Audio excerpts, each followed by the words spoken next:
Hello, hello, hello.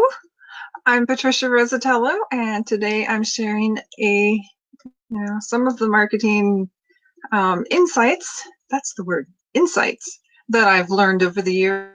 Please say hi in the comments, even if you're seeing this on replay, and please share it if you find some value in it. So in this episode, we're talking about 5 steps to a buying decision. We're on step number 3, which is picking the source for the thing. Right? So we've covered the first 2 steps, awareness of the need or of the desire. Step 2 is picking the thing that fills the need or desire. And today we're working on, picking the source of the thing. And we're talking about those who they're ready to pick the source for the thing. So let's use transportation as an example. Let's say that you are aware that you need transportation somewhere, right? That's step 1. And step 2 is maybe you've decided on getting a vehicle. So what kind of vehicle? What are the requirements though, right? Is it a short-term need? You need it just to get across town today, this afternoon, right? Or is it a long-term need? You need to make that trip every day. You've got choices. You see, you could get on a bus, you could call a taxi, you could call an Uber, a Lyft, whatever, kind of depending on where you're at in the world. Maybe you need a limo, right? It depends on a lot of different things, doesn't it? You could call on a friend. You could rent, lease, or buy a vehicle. What do you need to do with it? What kind of need is it? Is there need for, presentation value?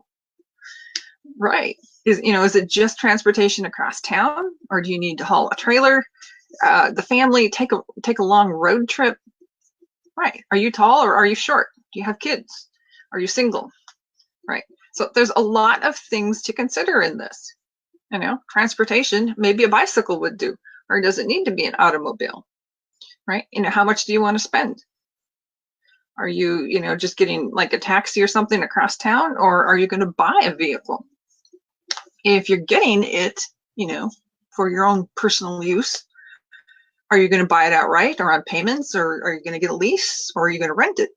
So there's a lot of things to consider. And what makes a good deal in one situation is not necessarily a good deal in another type of situation. So it's a complex decision. And many buying decisions are. And if you're in the early stages of this decision, you might look at vehicles online. If you've decided to buy something or rent it or lease it, right? You might ask friends what they think of what they drive. You might ask complete strangers what they think of what they're driving, right? If you're in a later stage of this, you might make a phone call and get a taxi or an Uber or a Lyft, or you might talk to a car dealer, right? Or you might wander around a lot somewhere. So your buyers aren't any different. They're no different at all. And they don't want to contact you until they're ready. Not just because they don't want to hassle you, but because they don't want to be talked into buying something that maybe they aren't ready yet. Maybe they don't know what makes a best deal for them. But see, you can help them do that. You can help them make that decision. And when you do that, in large part because nobody does it, right? Then you can either help them make a good decision. Well, hopefully, that's the whole point of it. You're going to help them make a good decision. And maybe you are the good decision, maybe you aren't the good decision, but you're going to help them make a good decision. And yes, they will appreciate you for that. All right, so if you would like to learn more, or if you would like a copy of my newest book, 45-Minute Marketing, stop on by 45minutemarketing.com. Link is in the video description.